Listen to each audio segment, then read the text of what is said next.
Bonjour Vassili. Bonjour. Bienvenue Merci. sur InPower, qui n'est pas chez InPower, mais on est très content d'être ici. Pareil. Très content de découvrir avec toi ce nouveau film, La Venue de l'avenir. Et la première question que je pose à tous mes invités, c'est de se présenter de la façon dont ils le souhaitent, parce que je préfère qu'ils choisissent la manière dont ils se présentent. Alors, je m'appelle Vassili Schneider, j'ai 26 ans, je suis canadien et je suis comédien. Ok. Ouais. Donc tu te définis quand même par ce que tu fais. Est-ce que pour toi, on est ce que l'on fait? Oui, quand même. En tout cas, moi, je pense que ça dépend des gens, mais moi, comme c'est ma passion, j'y pense tout le temps. En fait, même quand je travaille pas, c'est dans ma tête. Donc forcément, ça m'habite tous les jours. Ouais. Donc je suis un peu ce que je fais, je crois. Ouais. Je me suis demandé, parce que j'ai vu que tu avais commencé très jeune, Ouais. comment on arrive à savoir qui l'on est quand on joue autant de personnes différentes? Je crois qu'il y a des acteurs qui se perdent complètement dans leur personnage. Et du coup, ça doit être très compliqué pour eux. Après, moi, j'ai vraiment l'impression... Je suis très, très heureux aussi quand je tourne pas, parce que j'aime aussi les moments où je tourne pas, parce que je fais des choses différentes, comme de la musique, je lis, je sors avec mes potes. Donc forcément, je me définis pas que par mon métier. Mais en fait, c'est plus en termes de personnalité. Ouais. Tu vois, je me dis, t'as presque appris à être quelqu'un d'autre avant d'avoir appris à être toi-même. Parce que finalement, on devient soi pendant l'adolescence, vraiment, j'ai l'impression. Et toi, tu jouais déjà d'autres personnes, tu vois, d'autres personnages. Mais c'est vrai qu'à cette époque-là, au début, quand tu commences à tourner, tu vas jouer des personnages qui sont assez proches de toi. Puis de toute façon, même quand on est enfant, on joue. On va jouer aux pirates, à ce que tu veux. Donc forcément, c'est pas un truc qui est nouveau, quoi. Et même les gens qui sont pas acteurs, quand tu es en face, tu t'adaptes aux gens avec qui tu parles dans la vie. On est tout le temps un petit peu en train de... c'est un débat, ça. Tu vois? Moi, perso, pas du tout. Non, mais alors les gens les plus authentiques restent eux-mêmes. Mais ce que je veux dire, c'est que c'est pas nouveau de jouer un rôle, de porter un masque. Oui, c'est ça, exact, de porter un masque. Mais non, T'as pas eu du mal à trouver qui était Vassili au-delà de l'acteur? Si, mais je trouve que justement le théâtre ou le cinéma, ça peut t'aider à comprendre qui tu es. Il y a des textes qui vont te faire comprendre des choses de la vie et même de ta propre personnalité. Et moi, j'ai l'impression que les personnages que j'ai le plus réussi sont ceux qui m'ont... Il y a des personnages où j'ai réussi à trouver un pont entre le caractère de ce personnage et moi-même. Et donc, pour créer cette espèce de pont, il faut apprendre à se connaître.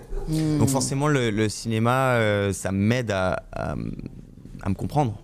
Est-ce qu'il y a un moment, tu disais que finalement, en fait, si tu avais eu ce moment peut-être difficile pour trouver qui tu es, est-ce que tu arrives à identifier quand est-ce que ça s'est arrivé? Mais je pense que c'est tout le temps. On change de toute façon, hein. Je suis pas la même personne qu'il y a 6 ans. On change, parfois on se surprend. Parfois je vais agir d'une certaine manière et je me dis putain, je connaissais pas cette partie de moi-même. Donc je pense qu'on est tout le temps un petit peu en crise identitaire. Après, il faut accepter ce qu'on est et ce qu'on devient. Et pour l'instant, ça se passe plutôt bien, donc je suis content avec qui je suis, je crois. Comment t'es différent de qui t'étais à 17-18 ans? Je pense à cet âge-là parce que on a quasiment le même âge. Et perso, je trouve que c'est vraiment là que ça s'est joué, parce que je suis passée de j'essaye d'être qui les gens veulent que je sois à comprendre que je pouvais être moi-même et tout ce que ça impliquait. Oui, mais je pense qu'il y a aussi, je me souviens que quand j'avais 16-17 ans, c'est un passage vers l'âge adulte, j'essayais de me comporter comme un adulte, alors que je ne l'étais pas. Donc forcément, j'étais en acting, quoi. Tu t'entraînais finalement. Je regardais mes grands frères avec énormément d'admiration, donc j'essayais de faire un petit peu comme eux. Ils fumaient, donc je me mettais à fumer. il y a ce truc-là où on essaie de se trouver une personnalité un petit peu. On essaie d'effacer tout ce qu'on a d'enfant en nous. Et je me souviens qu'un jour, je me suis un peu réveillé en me disant merde, je suis devenu trop sérieux, j'étais plus marrant avant. Et donc j'ai essayé de redéclencher ce côté enfant que j'avais ado. Et voilà, et sinon, attends, j'ai oublié, excuse-moi la question, parce que j'avais une idée derrière. Ouais, en fait, c'était de comprendre comment tu as réussi à te détacher de qui tu veux que. Enfin, qui les gens veulent que tu sois. Ouais. Quand tu arrives fin du lycée, ouais. tu dois. Tu quittes finalement tes pairs, ouais. où tu étais un peu en conformité parce que tu voulais pas être dérangé, tu voulais pas être genre le marginal. Oui, oui. Tu sais, on essaie grave de lisser nos différences, on essaie juste d'être. De plaire. Ouais. Et finalement, en fait, c'est un peu ça. C'est quand est-ce que tu arrives à te détacher de l'idée de plaire. Tu vois. Ouais, en plus, dans ton métier, qui est quand même. Non, mais je pense en tout cas qu'il y a des gens qui n'arrivent jamais à se détacher de ça. Hein, et c'est encore plus valable pour les acteurs. On est en représentation, donc forcément, il y en a qui n'arrivent pas à être eux-mêmes, qui sont tout le temps dans la séduction.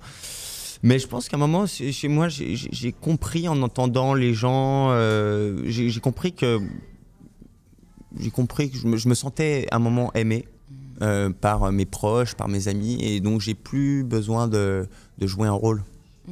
C'est la validation des gens à qui tu tiens vraiment qui compte plus que la validation extérieure.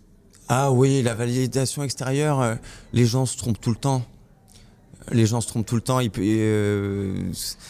Quand il y a des gens qui viennent me voir parce qu'ils ont adoré Monte Cristo, ils confondent le personnage et toi. Bah oui, je peux pas prendre j'ai du mal à prendre le compliment personnellement en fait, parce que je me dis les gens me connaissent pas en fait. S'ils me disent qu'ils m'adorent, c'est faux. Ils adorent le personnage, mais j'ai du mal à ça pour le coup, ça ne compte pas du tout pour moi. Non, mais ça fait extrêmement plaisir de voir quelqu'un qui a adoré un film dans lequel t'es, qui a adoré ton personnage. Mais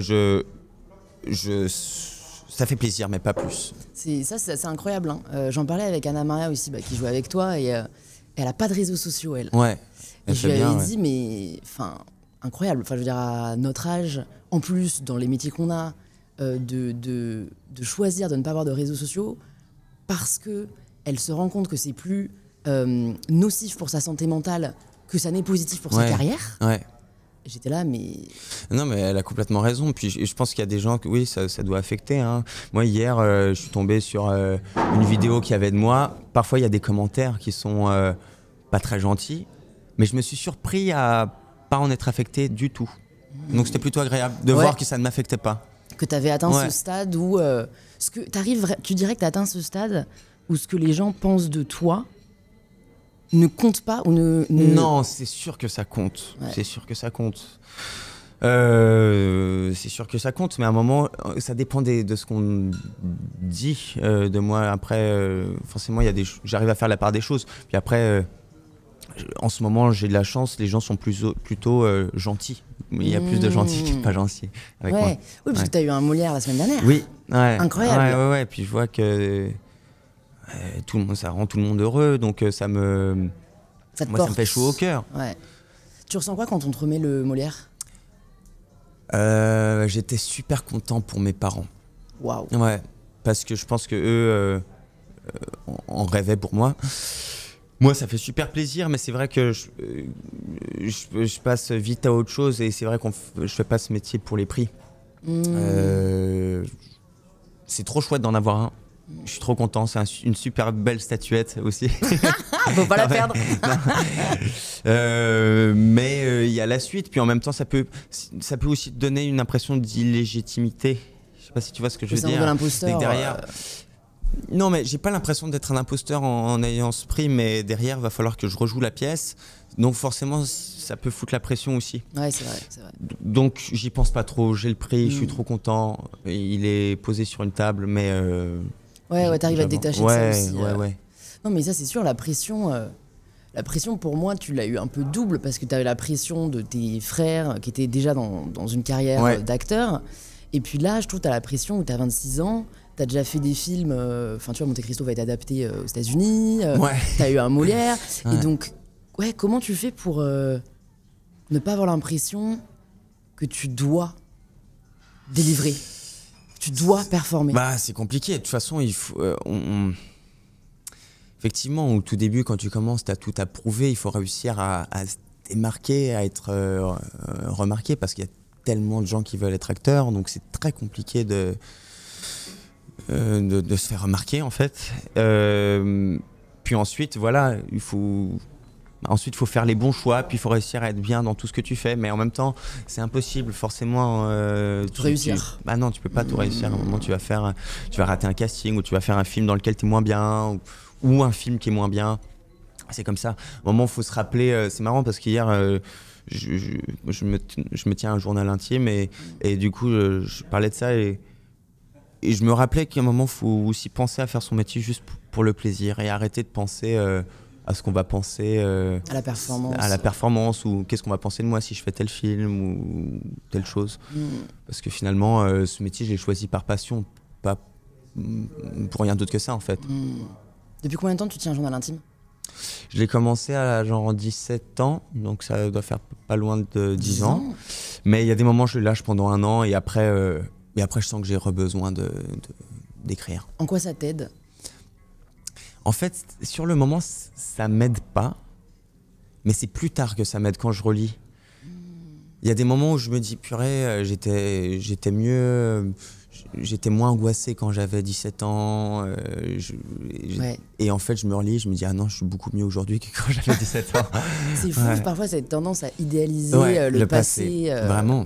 Ouais, on a l'impression que c'était mieux avant. Bah ouais, mais vraiment. En fait, non, t'étais bien dans la merde avant aussi. Ouais, j'étais angoissé comme tout quand j'avais 17 ans, parce que je savais pas où j'allais.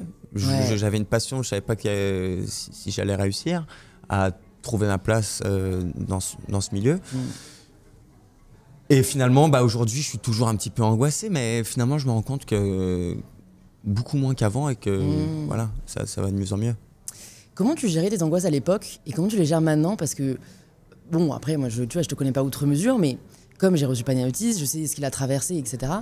De l'extérieur, je me disais, comment ce mec qui a l'air franchement d'aller très bien, tu vois, toi, d'être très sain, tu dégages quand même un peu, je trouve, ce truc de joie de vivre, peut réussir à incarner l'âme torturée de Panayotis. Mais moi, je crois que c'est une question d'empathie ou de compréhension. Je pense pas qu'il faut, quand tu joues un rôle, je pense pas qu'il faut forcément aller puiser ces traumatismes et aller creuser des choses. Je pense que c'est surtout une empathie, en fait. Il faut réussir à comprendre ce que ressent ton personnage. Et donc, en le comprenant, forcément, tu te projettes. Pourquoi on est touché par un personnage ou simplement par quelqu'un ? C'est parce que ce que cette personne vit, on réussit à s'identifier et à la vivre soi-même. Tu vois ? Donc moi, je suis plus souvent touché par ce que vivent les autres que par ce que je vis moi-même. Et je peux plus facilement pleurer en entendant l'histoire de quelqu'un que quand il m'arrive des choses difficiles. C'est les petits vieux. Ouais. Dès qu'il arrive un truc à un petit vieux, c'est larmes. Mais oui, après, pour avoir eu moi-même des problèmes de santé mentale,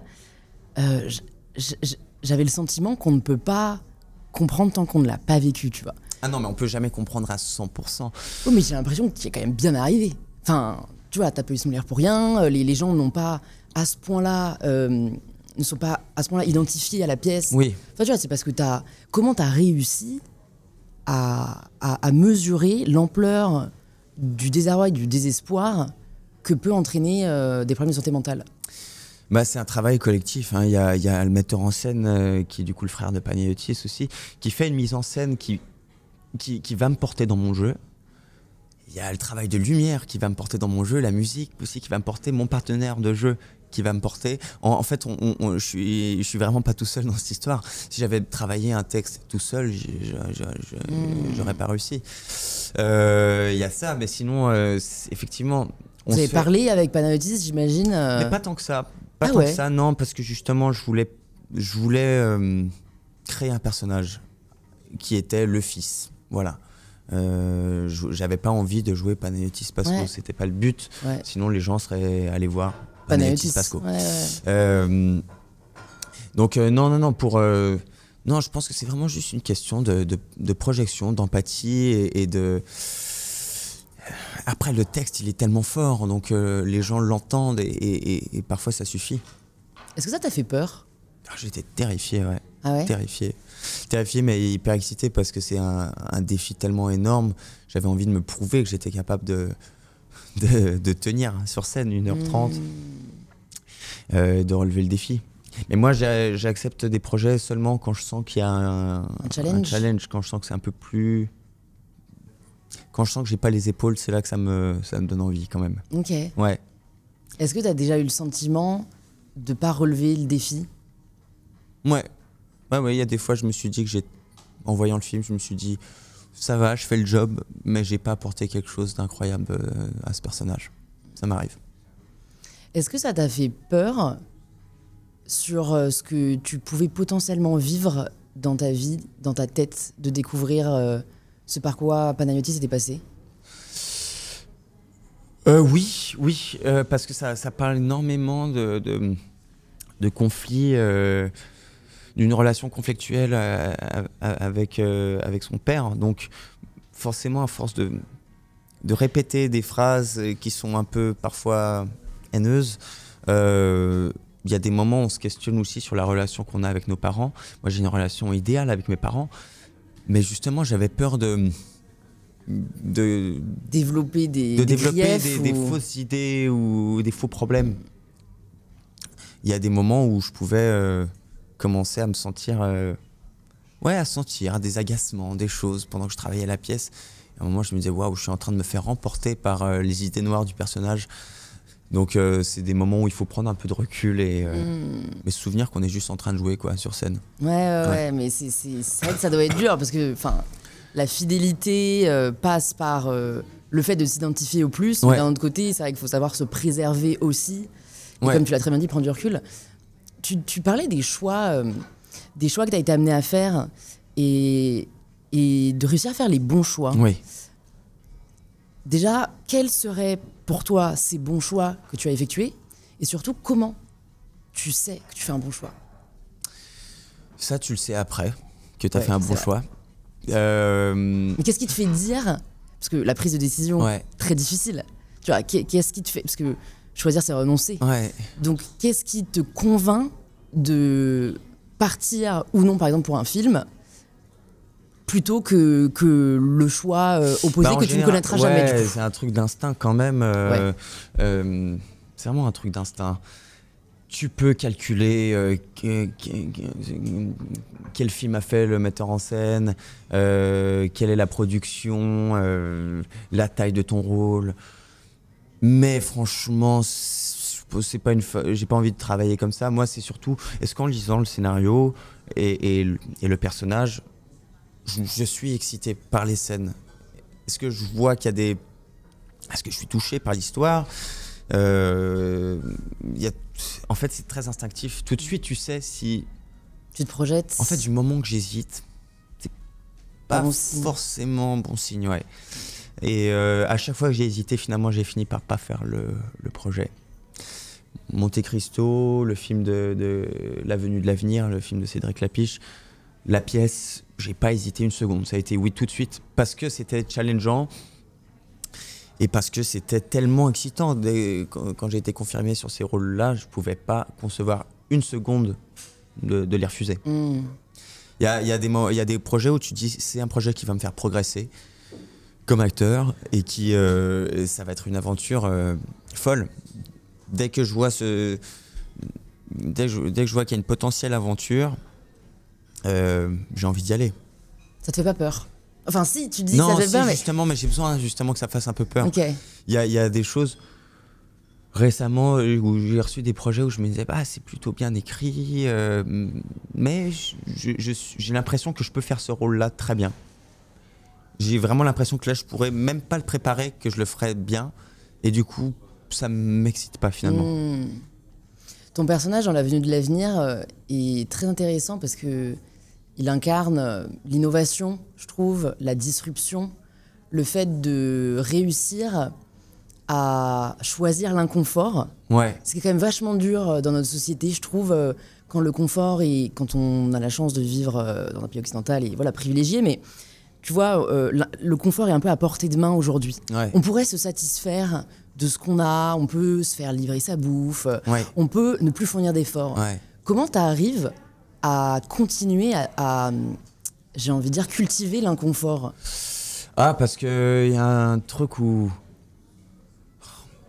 j'ai l'impression qu'en fait, pour avancer, il faut forcément passer par l'inconfort.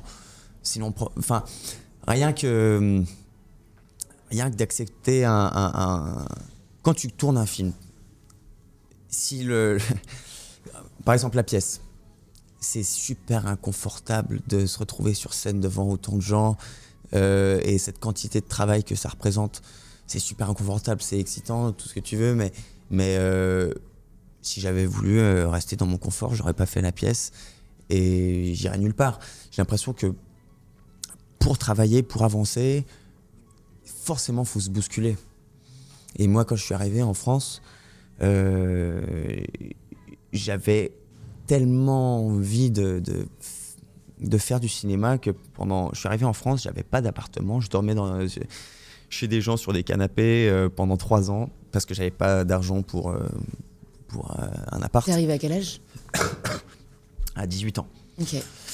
Et donc j'ai traversé 3 ans d'inconfort où je passais des castings, j'en décrochais aucun. Mais il faut bousculer les choses à un moment, je pense, il faut se bousculer soi-même pour réussir à avancer et à trouver des opportunités. Puis la phrase classique, faut se planter, voilà. Tu crois vraiment ça Enfin, il faut échouer pour réussir? Ouais, complètement. Tu souhaites aux gens d'échouer? Je leur souhaite pas d'échouer, mais il faut pas avoir peur d'échouer. Ouais. Et c'est vrai que quand t'as tout réussi, franchement, je pense pas que t'apprends grand-chose en fait. Si tout de suite t'as fait un film, paf, ça a été un succès, et t'as jamais raté un casting, et enfin à un moment, qu'est-ce que tu tires comme leçon de ça et comment tu t'en sors grandi? Moi, sur la pièce de théâtre, il y a des moments, je faisais 5-6 représentations d'affilée qui se passaient merveilleusement bien. Et je commençais à me lasser. Je me disais, ah bah c'est bon.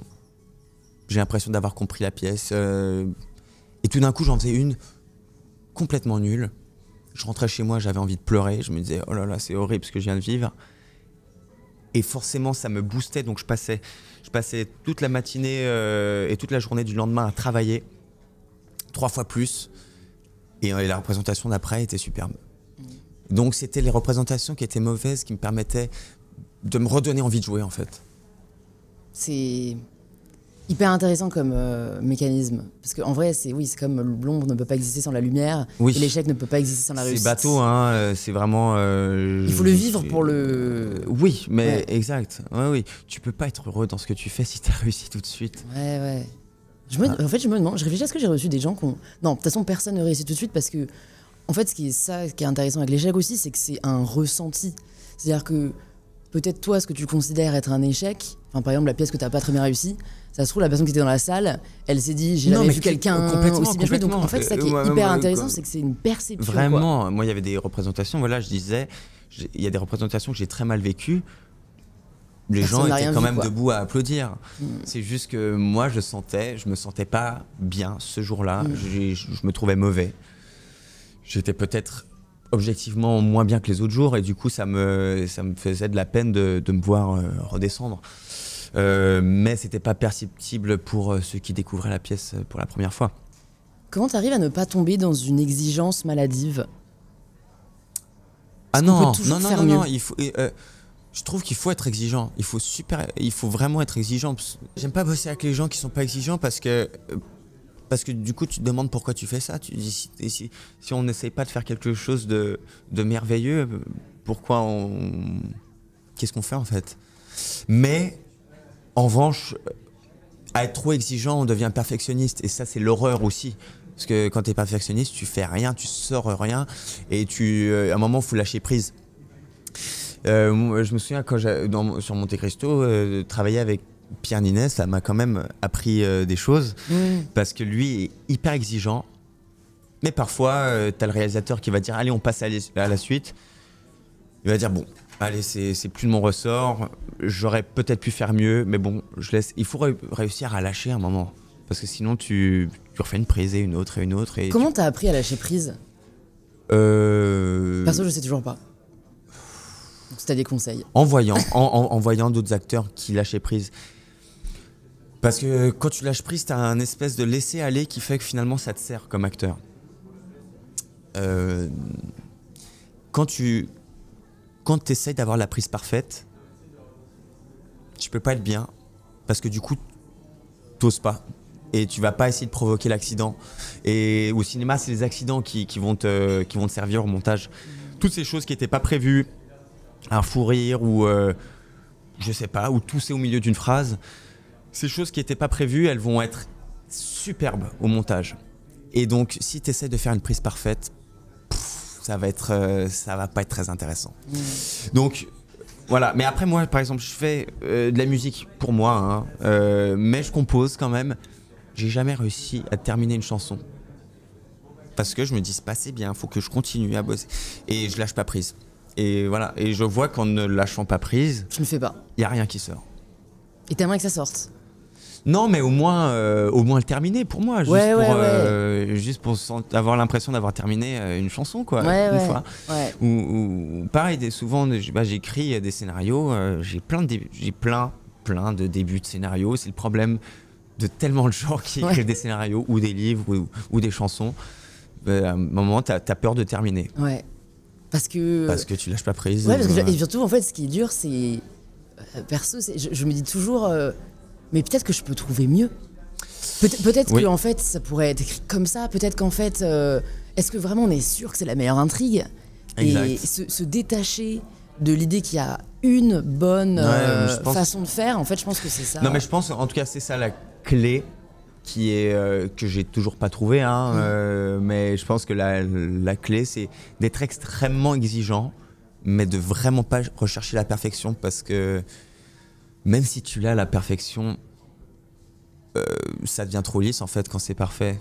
Justement, quand tu ouvres les bouquins qui t'apprennent à écrire des scénarios pour faire le scénario parfait, si tu le suis à la lettre, ton scénario il sera pourri. T'as lu ces bouquins? Ouais. J'ai essayé, ça faisait pas des bons scénarios. Non. Ouais, on peut pas apprendre la créativité. Je pense que il y a pas de méthode. Non, mais de toute façon, tout ce qui est trop théorique pour l'art, c'est pas possible. Ouais, c'est vrai. Ouais, c'est vrai. Ça qui est dur d'ailleurs. Bah ouais, mais c'est ça qui est génial. C'est que je pense que les gens, dans tous les autres métiers, tu peux être extrêmement scolaire et tu seras probablement excellent. Et en même temps, les génies, c'est ceux qui ont justement su sortir des règles et sortir de tout ce qui est théorique, quoi. C'est quand la dernière fois que tu as fait quelque chose pour la première fois? C'est drôle, je me suis fait la réflexion récemment. Il y avait un truc que j'ai fait, je me suis dit c'est la première fois, mais là ça me vient pas. Je dirais que c'était le théâtre, peut-être. C'est vrai. C'était le théâtre. Une belle première fois quand même. C'était une incroyable première fois. Parce que je réalise qu'on n'en fait plus assez. Ouais. Enfin, peut-être que ça a toujours été le cas, mais il y a un moment j'en prends conscience. On prend plus de risques. Non, on se conforte un peu dans nos habitudes. Ouais. Moi, je vais tout le temps dans les mêmes cafés tous les jours. J'ose plus. Je mange pareil tous les matins. Enfin. Ouais. Après, c'est un truc neurobiologique. Je voulais en parler avec un docteur en neurosciences. Apparemment, le choix est un coût très énergivore pour notre cerveau. On en fait à peu près 800 par jour d'inconscient. Ouais. Et donc, en fait, je me rappelle, il y a cette phrase qui m'avait marqué d'un neuroscientifique américain qui disait genre « Breakfast is another choice I don't make ». Où il disait genre « Le petit déjeuner, en fait, je mange tous les matins la même chose, que comme ça, j'évite à mon cerveau le coup du choix, tu vois. » Donc, apparemment, on est averse à ce truc de décision, tu vois. C'est quand même super agréable d'avoir sa petite routine. Moi, j'adore. Oui, non, mais moi, le matin, je fais la même chose depuis. Tu fais quoi? Je vais pas dire. Ton petit déj? Non, mais c'est. Non, tu vois ta routine, morning routine, genre. Non, en vrai, c'est café, mots croisés, à la fenêtre. Et puis, je suis avec ma copine, on se fait des mots croisés ensemble. Et le café, c'est la première chose que je bois. Non, je bois quand même un petit verre d'eau. Mais je me fous à la fenêtre avec mon café et je regarde dehors, je prends la lumière. Ouais. J'adore. Non, mais c'est vrai que c'est ce qui permet aussi de... En fait, c'est difficile de trouver du plaisir dans ce qu'on connaît pas, vu que par définition, on ne sait pas ce que ça va nous donner. Alors que ce que tu connais te procure, tu vois, l'idée même de te réveiller et d'aller faire tes mots croisés avec ton café. Ouais. Enfin, c'est la projection, tu vois, qui te rend heureux. Vraiment, j'ai très hâte de sortir du lit pour faire ça. Ouais, c'est une stratégie, c'est une bonne stratégie. Vraiment. Mais en revanche, parfois, je sens, par exemple, si je bosse pas, que j'ai pas de film ou de projet, bah, je vais avoir une petite routine pendant une semaine que je vais être content de retrouver. Et après un moment, ça va vite m'emmerder. Et je vais avoir l'impression de... Tu sais, le film Un jour sans fin, tu connais ce film? Ouais. Ça peut être hyper angoissant. Ah ouais. Vraiment de sentir que c'est la même journée qui se répète. Et en vacances, j'ai souvent ça. Si je pars dans une petite maison de campagne, et y a moins de stimulation. Il y a un moment, je me dis, waouh, je fais un peu tous les jours la même chose. Si tu pouvais changer quelque chose dans ta personnalité, ce serait quoi? Est-ce qu'il y a une qualité que tu aimerais acquérir? Ouais. Je suis trop dans ma tête. J'ai très dans la lune. Donc ça pose problème quoi. Avec les gens, j'oublie tout. Je prends pas assez de nouvelles des gens. Mais je pense à eux. Ouais. Mais j'ose pas écrire pour dire salut, quoi de neuf. Je prends pas de nouvelles. Ouais, je connais. Même si je pense à eux, c'est vraiment, je sais pas pourquoi. Ouais, c'est la démarche de faire. C'est un truc de caractère que je dois améliorer chez moi. Comment est-ce que tu progresses consciemment, tu vois? Est-ce que tu mets en place des choses pour progresser? Ouais, je crois, je me remets en question tout le temps. Tout le temps. Mais autant dans mon métier que humainement, avec ma copine, par exemple. Ouais. Parfois, elle me dit un truc que je fais qui est pas forcément sympa. Et du coup, je suis à l'écoute et je me remets en question tout le temps. Ouais. Qu'est-ce que tu as appris de ce dernier tournage, L'Avenue de l'Avenir? Parce que ce qui est beau aussi, je trouve, avec les tournages, c'est que tu sais jamais comment ça va se passer, quoi. Tu peux avoir une idée de comment tu vas jouer, tu peux avoir une idée des personnes qui seront là, mais au final, ce que tu apprends et ce que tu en ressors... Non, c'est compliqué, effectivement. C'est pas comme le théâtre où, pour le coup, une pièce, tu l'as répétée. Donc... Tu sais comment tu vas jouer. Au cinéma, faut le travailler, le personnage, tu travailles tes scènes, mais à un moment, le jour J, il faut réussir à oublier tout le travail que tu as fait, parce qu'il faut être dans le moment présent et à l'écoute des acteurs avec qui tu vas jouer, quoi. Et comme en général, tu n'as pas bossé avec eux, bah, tu sais pas comment eux ils vont jouer. Donc, il faut s'adapter, il faut être à l'écoute. Donc oui, effectivement, ça peut être un peu stressant le début d'un tournage. Tu sais pas du tout à quoi t'attendre. Et ce que j'ai appris de ce tournage, c'était très humain. Moi, je jouais avec Paul Kircher et Suzanne Lindon. On avait une complicité folle qui était superbe pour nos scènes et pour le film. Avant de tourner, avec Paul et Suzanne, on s'est fait des parties de tennis pour apprendre à se connaître, pour rigoler, pour créer une complicité. Et non, ce qui a été génial, c'est que juste avant, j'avais fait Monte Cristo, qui avait justement un texte très écrit. Donc à la fois, il fallait être avec les autres acteurs, mais aussi il y avait quand même une partition musicale à suivre. Et là, sur ce film, en fait, on s'attachait pas trop au texte. Alors, il y avait un texte, hein, on était sur le texte, mais ce qui comptait, c'était la rigolade, en fait. Et donc, on était vraiment plus dans l'échange énergétique entre nous. Et donc ça, c'était chouette de penser les scènes comme ça. Est-ce que tu as une méthode ou une technique pour réussir à te concentrer quand t'as pas d'autre choix que d'être à 100% dans ton jeu. Ouais. Parce que parfois, quand on fait des activités, tu sais, bon, quand on rencontre des gens, on a autre chose en tête, on a du mal à le mettre de côté. Et je me suis toujours dit, putain, mais s'il y a vraiment des gens qui doivent réussir à le mettre de côté, c'est les acteurs. Parce que quand t'es en train de jouer une scène hyper profonde, hyper puissante, en fait, si jamais t'arrives pas à mettre de côté ta dispute avec ton mec ou avec ta meuf, t'es fini, quoi. Ouais, c'est chaud, mais ça, c'est le truc de tous les acteurs, effectivement. Et même, t'arrives avec ta valise de la journée, ta dispute, tout. Moi, il y a un jour de tournage, alors pas sur ce film, mais il y a 2 ans, sur un autre film, je m'étais fait larguer le premier jour de tournage. Ah ouais. Et donc, cette journée a été horrible. J'avais envie de pleurer tout le temps. J'arrivais pas. Il y a des gens qui choisissent bien leur timing. Et c'était super compliqué. Mais en même temps, tu te concentres, tu dis, allez, pendant 2 minutes, sois dans cette scène et t'oublies toute ta vie. C'est compliqué. Ouais. Mais en même temps, voilà, parfois tu te lèves, t'es de mauvaise humeur et t'as une scène où tu dois être fou de joie, rigoler. Donc moi j'essaie de provoquer ça, voilà, entre les prises. Avec Paul, Paul et Suzanne, on essayait de se faire des vannes un petit peu tout le temps pour être dans cette rumeur-là, joyeuse et taquine. Et complice, ouais. Ouais, pour qu'au moment où il y a l'action, on soit déjà dedans. T'arrives à le feindre quand t'as pas d'atome crochu avec les personnes avec qui tu tournes?